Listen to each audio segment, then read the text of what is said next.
Jake Martinez wiped his sweaty hands on his uniform for the third time. The big meeting room on the ship felt cold, but he was still nervous. Today was the most important day in human history. The aliens were coming to talk peace. "Stop moving around," whispered Commander Ryan Foster from behind him. "You look like a scared rabbit." Jake tried to stand still. He was only a communications officer. He should not even be in this room.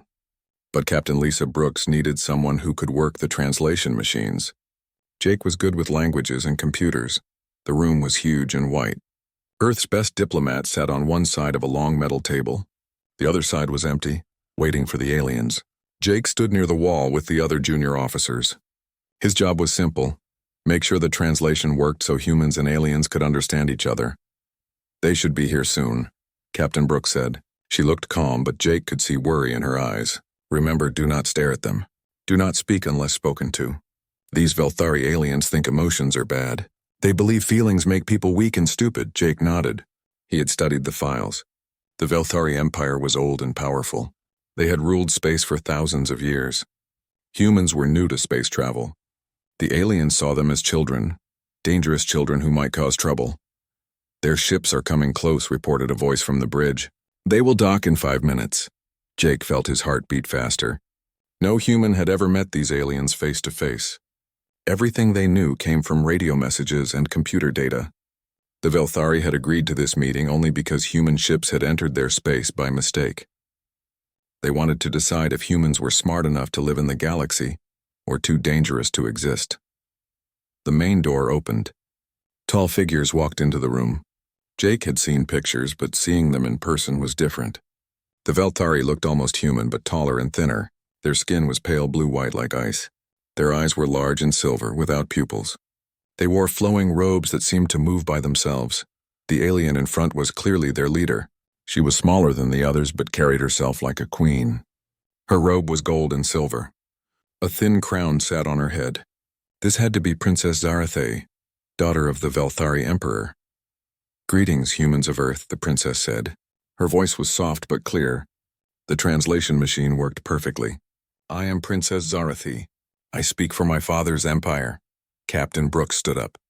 "Welcome, Your Highness. I am Captain Lisa Brooks. We are honored by your presence." The princess tilted her head slightly. "Your species is young. You have only just learned to travel between stars. Many in my empire believe you are not ready for this galaxy. Today we will see if they are right." Jake watched from his spot by the wall. The aliens sat down across from the humans. Their movements were smooth and perfect, like dancers. They never smiled or frowned. Their faces showed no emotion at all. "We have rules in this galaxy," Princess Zarathe continued. "Civilized species control themselves. They do not let feelings control them. We have heard that humans are ruled by emotions: anger, fear, love, hate. This troubles us. We can control our emotions when needed," Captain Brooks replied carefully.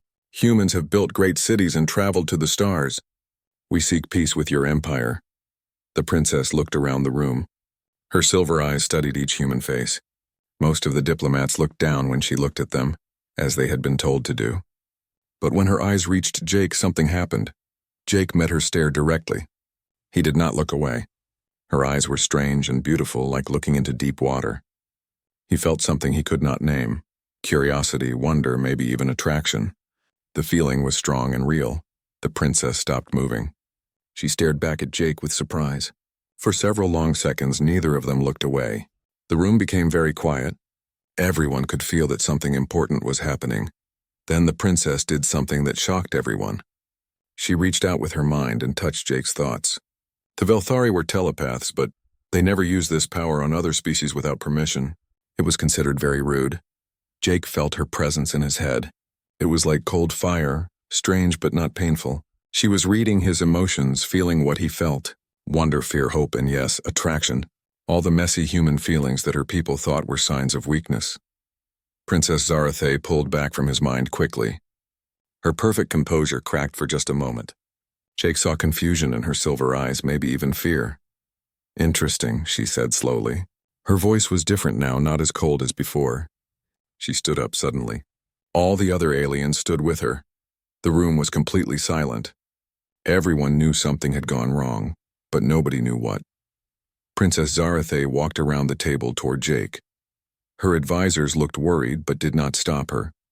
She came to stand directly in front of him. Jake was tall for a human, but she was still taller. Her silver eyes looked into his brown ones.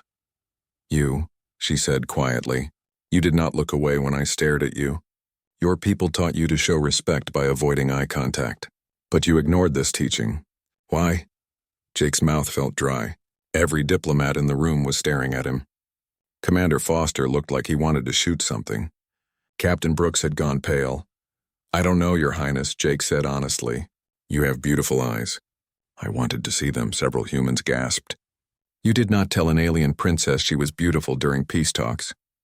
But Jake could not take the words back now. Princess Zarathe studied him for a long moment. When she spoke again, her voice carried through the room clearly. "Your species claims to be civilized, yet I sense chaos within you, raw emotion, uncontrolled and wild. If you truly feel something as you stare at me, then show me what this emotion truly means. Show me, human." The challenge hung in the air like thunder. Jake could feel everyone's eyes on him. The future of humanity might depend on what he said next, but all he could do was stare back at the alien princess and wonder what he had just gotten himself into. The silence in the room felt heavy, like a storm about to break. Jake stood frozen, staring at Princess Zarathe. Her challenge echoed in his mind. Show me what emotion means. How could he explain something so basic to someone who had never felt it? Captain Brooks stepped forward quickly. "Your Highness, Officer Martinez meant no disrespect. He is young and—" "Silence," the princess said without taking her eyes off Jake. "The human will answer for himself." He accepted my stare. He must accept my challenge. General Zakmor, a tall male Velthari with scars on his blue face, moved closer to the princess. "This proves our point exactly," he said in their musical language. The translation machine picked up his words. "Humans cannot control themselves. They are dangerous animals who will bring chaos to our galaxy." Dr. Amy Chen, Earth's top alien expert, stood up from her seat. She had been quiet during most of the meeting, taking notes and studying the aliens. Now she looked worried. "Princess, we need to understand what you mean by showing emotion," Dr. Chen said carefully. "Humans feel emotions differently than your people do. What seems like chaos to you might be natural to us." Princess Zarathe finally looked away from Jake. She turned to Dr. Chen with interest. "You study alien minds, human doctor?" "Yes, Your Highness. I have spent my life trying to understand how different species think and feel." The princess walked back to her side of the table but did not sit down. "Then you know that my people evolved beyond primitive emotions long ago. We achieved perfect logic and control. We do not feel anger, fear, love, or hate. These things cloud judgment and lead to poor decisions. But emotions also lead to art, music, love, and sacrifice," Dr. Chen replied. "They help humans work together and care for each other." General Zakmor made a sound like a laugh, but colder. "Caring is weakness. It makes species soft and easy to defeat. That is why the Velthari Empire has lasted for 10,000 years while other species rose and fell." Jake found his voice again. "Maybe that's why you never grew beyond your empire," he said. Everyone turned to stare at him. He should stop talking, but the words kept coming. Humans went from riding horses to traveling between stars in just a few hundred years. Maybe emotions aren't weakness. Maybe they're what push us to become better. Commander Foster grabbed Jake's shoulder. "That's enough," he whispered harshly. But Princess Zarathe held up a hand to stop him. "No, let the young human speak. His words are interesting." She walked closer to Jake again. "You believe emotions make your species stronger?" "I don't know," Jake said honestly. "But I know they make us who we are. When my father died in the war, grief made me want to honor his memory. When I see injustice, anger makes me want to fight it. When I look at the stars, wonder makes me want to explore them. And when I look at you—" He stopped, realizing what he was about to say. "Yes?" the princess asked softly. "When you look at me, what do you feel?" Jake's face turned red. "Curiosity, wonder. You're the first alien I've ever met face to face. Your people are ancient and wise. I want to understand how you think, what your world is like, and—" He paused. And I think you're beautiful," he said quietly. "I know that probably sounds stupid to someone who doesn't feel attraction, but it's true." General Zakmor stepped forward angrily. "This creature dares to look upon a daughter of the Empire with animal lust. Is that what you felt?" Princess Zarathe asked Jake, ignoring the general. Animal lust? Jake thought about it carefully. No, it's more than that. It's like when humans see something beautiful in nature, like a sunset or a mountain, you want to look at it, understand it, maybe protect it, but you also know it's bigger and more important than you are. The princess was quiet for a long moment. When she spoke, her voice was very soft. You would protect something you find beautiful? Yes, Jake said immediately. Even if it meant danger to myself. That makes no logical sense, General Zachmore said. Why risk your life for something that gives you no benefit? Because some things are worth more than just staying alive, Jake replied. Dr. Chen was taking notes quickly. Captain Brooks looked like she wanted to drag Jake out of the room before he made things worse. But Princess Zarathe seemed fascinated by Jake's answers. My people believe that emotions cloud judgment, she said, but you claim they motivate you to act with honor. This is a contradiction we must resolve. How do you suggest we resolve it, Your Highness? Captain Brooks asked. Princess Zarathe was quiet for a long time. She looked at Jake, then at her own advisors, then back at the humans. Finally, she spoke. There is an ancient ritual among my people called the Trial of Truth. It was used long ago when our ancestors still felt emotions. The trial uses our technology to share thoughts and feelings directly between minds. Elder Thisandra, an ancient female Velthari who had been silent until now, spoke up. Princess, the Trial of Truth has not been used for 1,000 years. It is dangerous for minds not trained in telepathic contact. What exactly would this trial involve? Dr. Chen asked. Princess Zarathe turned to Jake. You would be connected to our empathy amplifier. I would link my consciousness with yours. I would experience your emotions directly, as if I felt them myself. If your emotions truly make you stronger, I will know. If they are weakness and chaos as we believe, the trial will prove that as well. And if he can't handle the connection? Commander Foster asked. The princess looked at him coldly. Then his mind will break and your species will be proven unfit for galactic civilization. The room erupted in angry voices. Human diplomats argued with each other about whether this was a trap. Velthari advisors spoke rapidly in their own language, clearly upset about something. Through all the noise, Jake stared at Princess Zarathe. She was giving him a chance to prove that human emotions were strength, not weakness. But the price of failure was his sanity, maybe even his life. I'll do it, Jake said loudly. The room went quiet again. Jake, no, Dr. Chen said. We don't know what their technology might do to a human brain.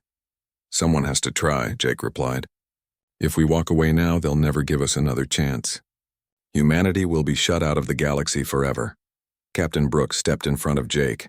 I can't let you risk your life for a diplomatic mission. With respect, Captain, this isn't just about diplomacy anymore, Jake said. It's about proving that humans deserve to be among the stars. Princess Zarathe watched this exchange with interest. Your captain tries to protect you even though you volunteered. This is what you call caring for others? Yes, Jake said. She's responsible for everyone on this ship. It's her job to keep us safe. But you would ignore her wisdom to risk yourself for strangers you will never meet. Jake thought about all the humans back on Earth, all the colonies scattered across space, all the children who might grow up in a galaxy that welcomed humanity or feared them. They're not strangers, he said. They're my people. All of them. Princess Zarathe nodded slowly. Very well, Jake Martinez of Earth, I accept your offer. The trial of truth will begin tomorrow. We will see if human emotion is strength or madness. As the aliens filed out of the room, Jake wondered if he had just saved humanity or doomed it. Only tomorrow would tell. Jake could not sleep that night. He sat in his small cabin staring out the window at the stars. Tomorrow he would risk his mind to prove that humans belonged among those distant suns. Part of him wondered if he was crazy for agreeing to this. A soft knock came at his door. Come in, Jake called. Ben Carter, his best friend since training school, walked in carrying 2 cups of coffee. Figured you might need this, Ben said, handing Jake a cup. Thanks. Jake sipped the hot coffee and felt a little better. Couldn't sleep either? Nobody on the ship is sleeping tonight, Ben replied. He sat down across from Jake. The whole crew is talking about what you did. Half think you're a hero. The other half think you're insane. What do you think? Ben was quiet for a moment. I think you're the bravest person I know, and also maybe a little insane. He smiled sadly. That's what makes you my best friend." Jake laughed despite his worry. "I don't feel brave. I feel scared." "Good, fear keeps you alive. Just remember, you don't have to prove anything to those aliens. You're already worth more than they think." Before Jake could answer, Captain Brooks' voice came over the ship's speakers. "Officer Martinez, please report to Medical Bay immediately." Dr. Amy Chen was waiting with a medical scanner and a worried expression. "I need to check your brain activity before the trial," she said. "We need to know what normal looks like for you," Jake lay on the medical table while machines hummed around his head. Dr. Chen studied the readings on her computer screen. "Your brain is working normally," she said. "But Jake, I need to warn you about what might happen tomorrow. The Velthari technology is designed for minds that don't feel emotions. When it connects with your brain, it might be like trying to pour an ocean through a straw." "What does that mean exactly?" "It could hurt a lot. Your emotions might become so strong that you can't control them, or the connection might damage parts of your brain that control memory or speech." Jake sat up on the table. "Is there anything you can do to help?" Dr. Chen handed him a small device that looked like a hearing aid. "This is an emergency neural dampener. If the pain becomes too much, press the button. It will break the connection immediately." "But Jake," she hesitated, "but what? If you break the connection, the trial fails. The princess will think you're too weak to handle contact with alien minds. It might make things worse for humanity." Jake took the device and put it in his pocket. "Then I won't break the connection." "Jake, don't be stupid. Your life is more important than proving a point to aliens." "Is it?" Jake asked seriously. "If I fail tomorrow, Earth might be alone in the galaxy forever. How many human lives is that worth?" Dr. Chen did not have an answer. The next morning came too quickly. Jake walked through the ship's corridors toward the alien section. Other crew members stopped to wish him luck or pat his shoulder. Their hope and worry made him feel the weight of what he was carrying. The Velthari had set up their equipment in a large empty room. In the center was a chair made of some kind of crystal that glowed with soft blue light. Wires and devices covered the walls, all humming with energy. Princess Zarathe stood beside the chair wearing simpler clothes than before, a white robe that seemed to glow from within. She looked nervous, which surprised Jake. He had not thought aliens could feel nervous. "Are you ready, Jake Martinez?" she asked. "As ready as I can be, Your Highness." Elder Thisandra approached them carrying a crystal headband. "This will monitor your brain during the connection," she explained to Jake. "If your mind begins to break, I will end the trial immediately." General Zachmore stood against the wall with his arms crossed. "This is foolishness," he muttered. "The human will prove our point about emotional weakness." Jake sat in the crystal chair. It felt warm against his skin, like sitting in sunlight. The elder placed the headband on his forehead. Immediately, Jake felt a tingling sensation, as if electricity was running through his thoughts. Princess Zarathe sat in a matching chair across from him. She put on her own headband and closed her silver eyes. "When the connection begins, do not fight it," she said. "Let me see your emotions as they truly are." "What should I think about?" Jake asked. "Think about what makes you human," she replied. Elder Thisandra activated the machine. The room filled with a high-pitched humming sound. The crystal chairs began to glow brighter. Jake felt something reaching into his mind like cold fingers touching his thoughts. Then the connection snapped into place. Jake gasped as Princess Zarathe's mind touched his. It was like ice water flooding his thoughts. Her mind was vast and orderly, like a perfect library where everything had its proper place. But it was also empty in a way that made Jake sad. He felt her shock as she experienced his emotions for the first time. Fear, wonder, hope, and affection crashed over her consciousness like waves. She had never felt anything like it. "Show me," her voice whispered in his mind. "Show me what these feelings mean." Jake thought about his sister Kate's wedding 3 years ago. The joy on her face as she married the man she loved. The way their father cried during the ceremony, not from sadness but from happiness. The way the whole family celebrated together, laughing and dancing until dawn. Princess Zarathe experienced it all through Jake's memory. She felt the warm love between family members, the joy of celebration, the connection between people who cared about each other.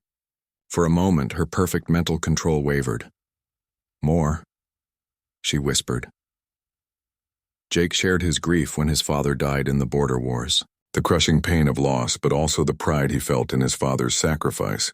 How that grief motivated him to join the space service to try to build a better future, so other children would not lose their parents to war. The princess felt how pain could transform into purpose. She experienced the uniquely human ability to find meaning in suffering, to let tragedy make them stronger instead of breaking them. Jake showed her his wonder at seeing Earth from space for the first time. The awe he felt looking at his blue and green homeworld, so small and fragile among the stars.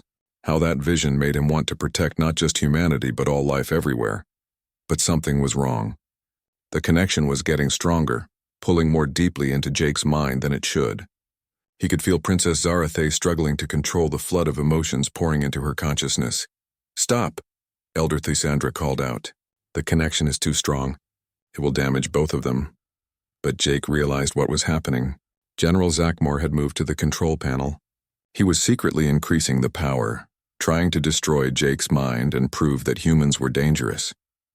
Jake felt the machine overloading, threatening to burn out his brain.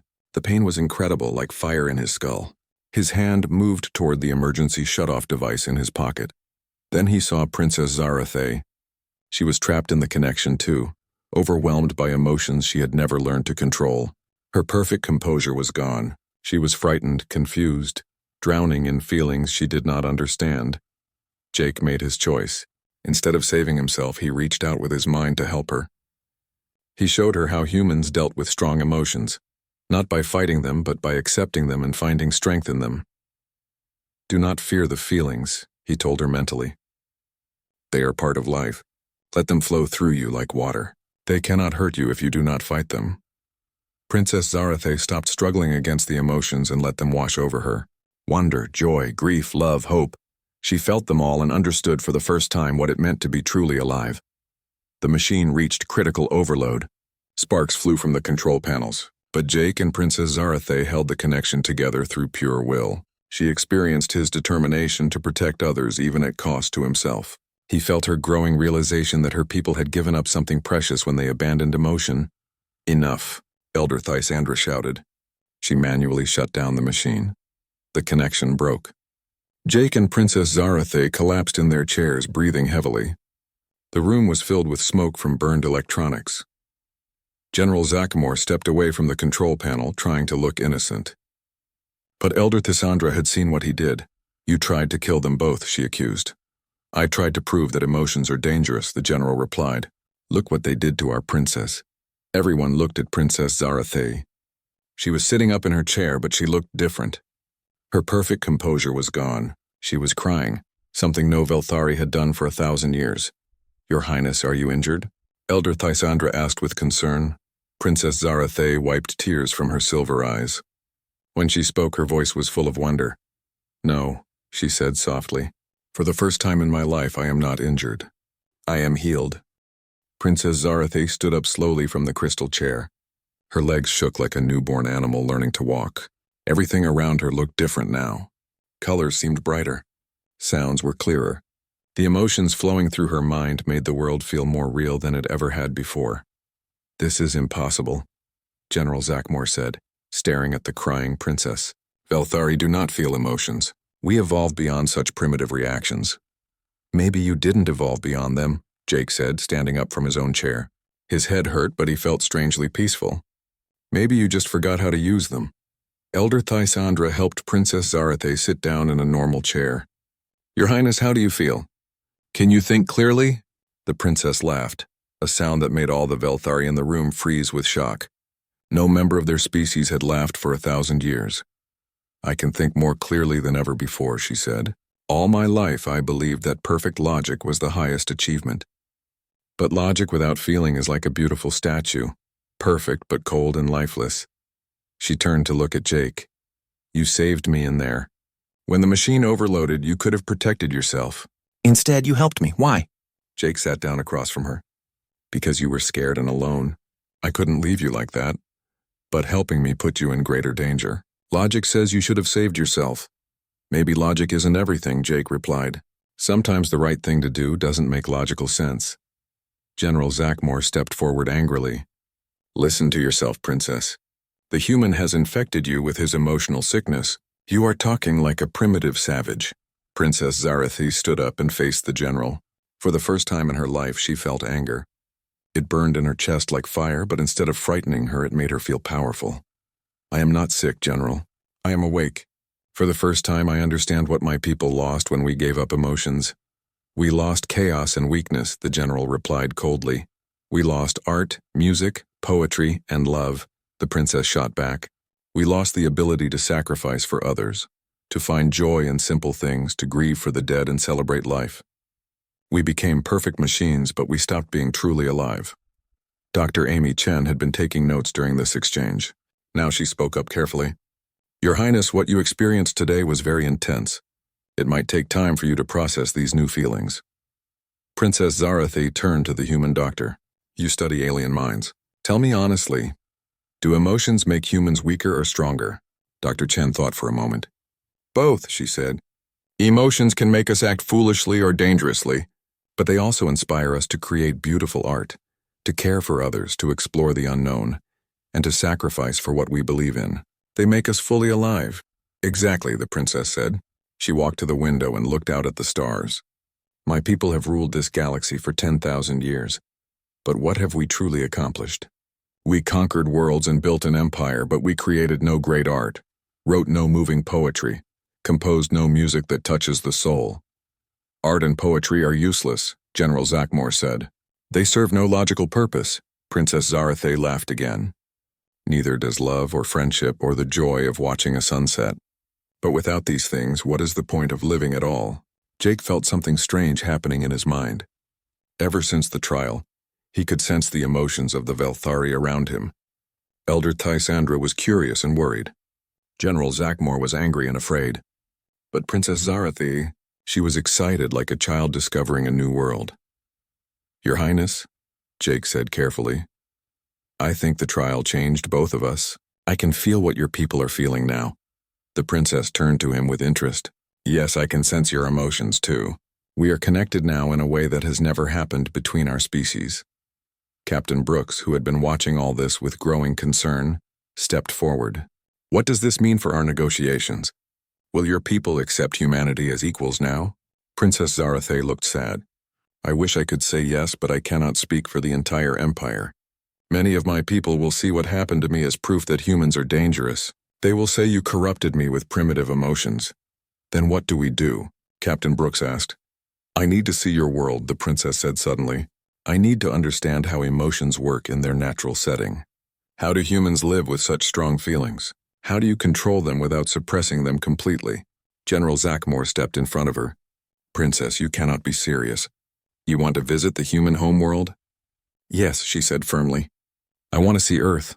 I want to meet human families, watch human children play, see how love and joy and sorrow shape their daily lives. The Velthari Council will never approve such a visit, Elder Tysandra said quietly. Then I will not ask the Council's permission, Princess Zarathi replied.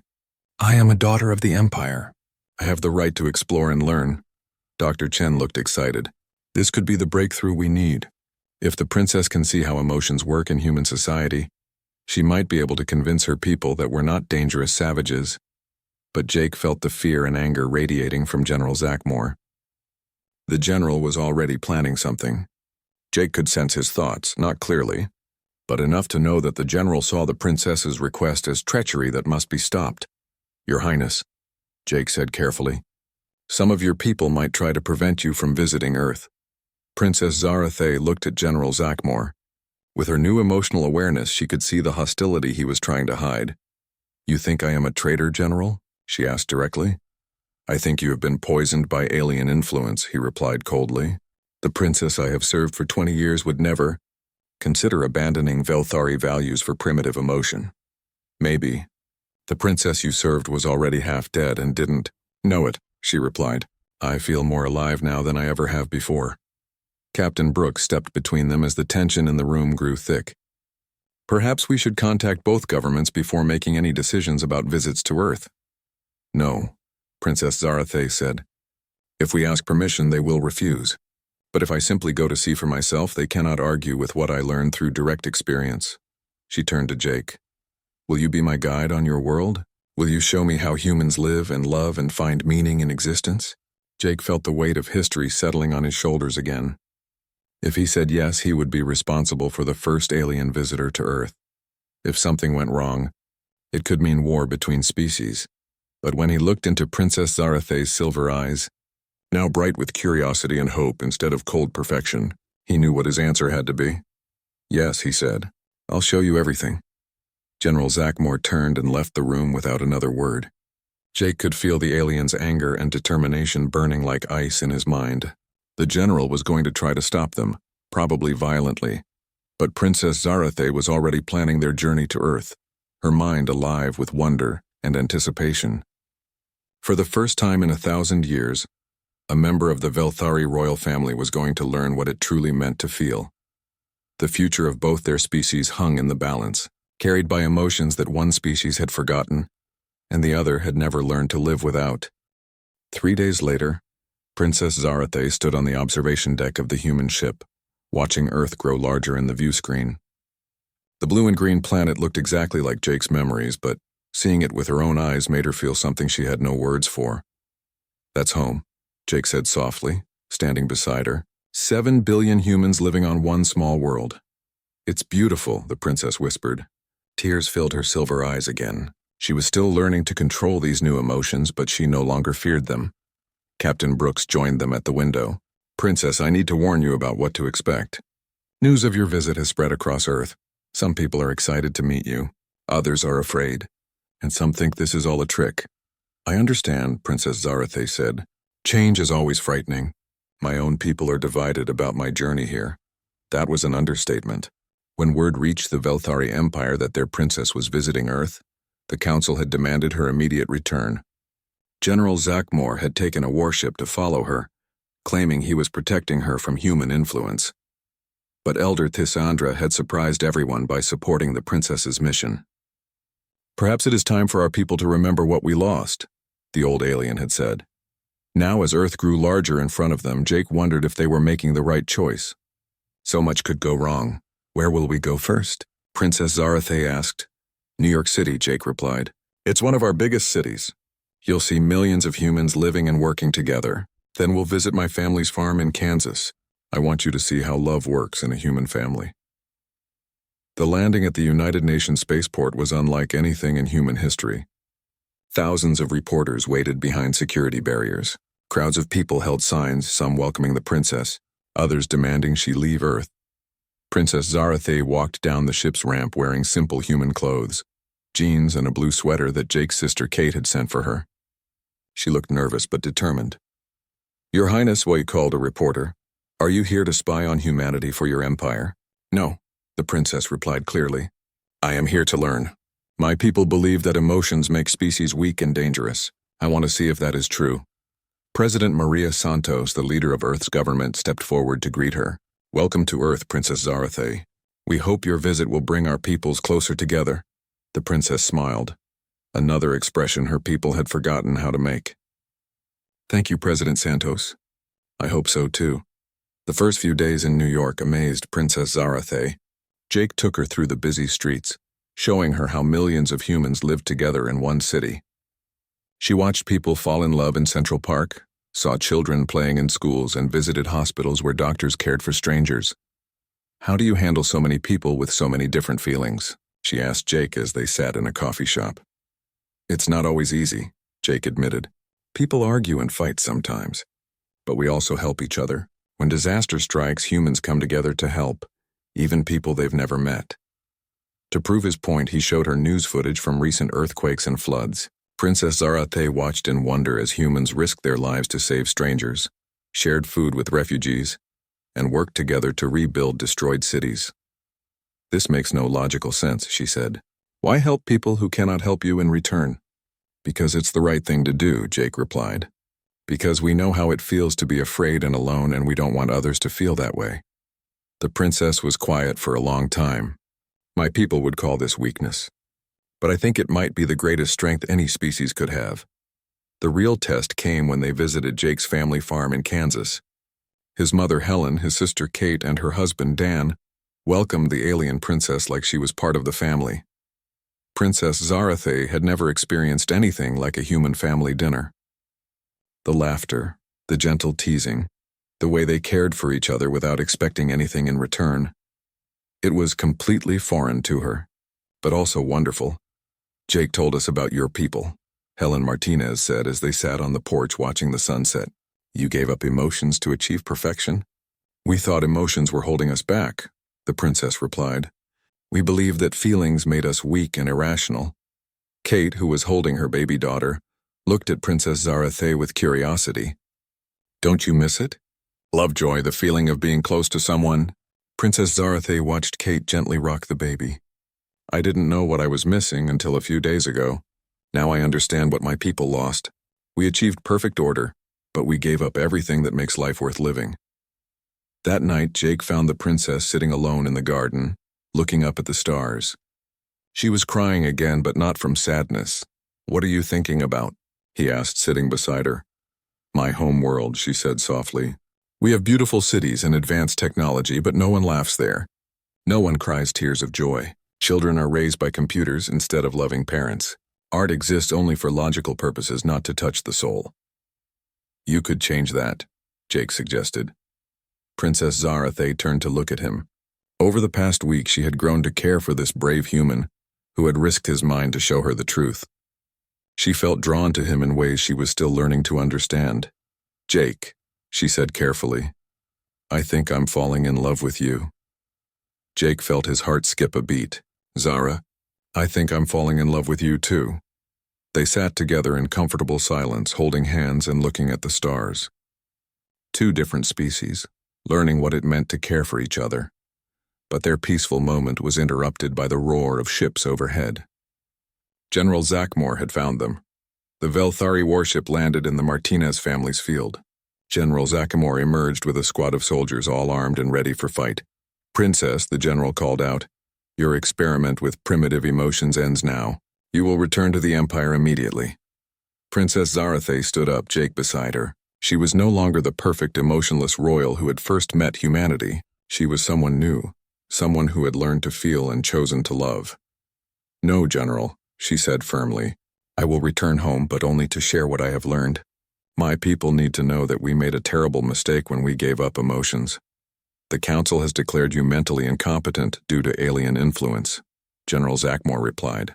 I have orders to bring you back by force if necessary. Jake stepped in front of Princess Zarathe protectively. You'll have to go through me first, the general laughed coldly. One human against trained Velthari soldiers? You cannot win. He's not alone, said a voice from the house. Jake's family emerged along with their neighbors. Dozens of humans armed with farming tools and hunting rifles stood ready to defend their alien guest. You want to take our friend? Helen Martinez called out. You'll have to fight all of us. General Zachmore stared at the humans in amazement. You would risk your lives for someone not even of your species? She's part of our family now, Kate said, holding her baby close. That's what families do. They protect each other. Princess Zarathe felt overwhelming love and gratitude for these humans who barely knew her, but were willing to fight for her. This was what she wanted to bring back to her own people, this sense of connection and caring that made life meaningful. But she would not let others die for her. She stepped forward past Jake's protective arm. I will come with you, General, she said, but I will not be silent about what I have learned. The Velthari people deserve to know the truth about emotions. Princess, no. Jake started to protest. She turned to him with tears in her eyes. I have to go back, Jake. My people need to hear this message, but... She hesitated, then spoke words that would change the galaxy forever. I propose a new alliance between our species, not based on military power or trade agreements, but on understanding and friendship. Let some of your people come to our worlds to teach us about emotions. Let some of my people stay here to learn about love. She looked directly at Jake. I want to establish the first human Velthari cultural exchange program. Will you help me? Jake smiled, his heart full of hope. Yes. We'll show the galaxy that different species can not only coexist, but learn from each other and grow together. General Zachmore lowered his weapon, looking confused. This was not the primitive savagery he had expected from humans. This was something else entirely, something that might actually work. As Princess Zarathe prepared to return to her people, she carried with her the greatest gift humanity could offer, the knowledge that feeling deeply, caring for others, And finding meaning in connection was not weakness. It was the secret to truly being alive. 6 months later, the first exchange students traveled between Earth and the Velthari homeworld. Jake was among them, teaching alien children to laugh and play. Princess Zarathi worked with human diplomats to show her people that emotions could coexist with wisdom. The galaxy would never be the same. And it all started with a young human who dared to meet an alien princess's stare and show her what it meant to feel.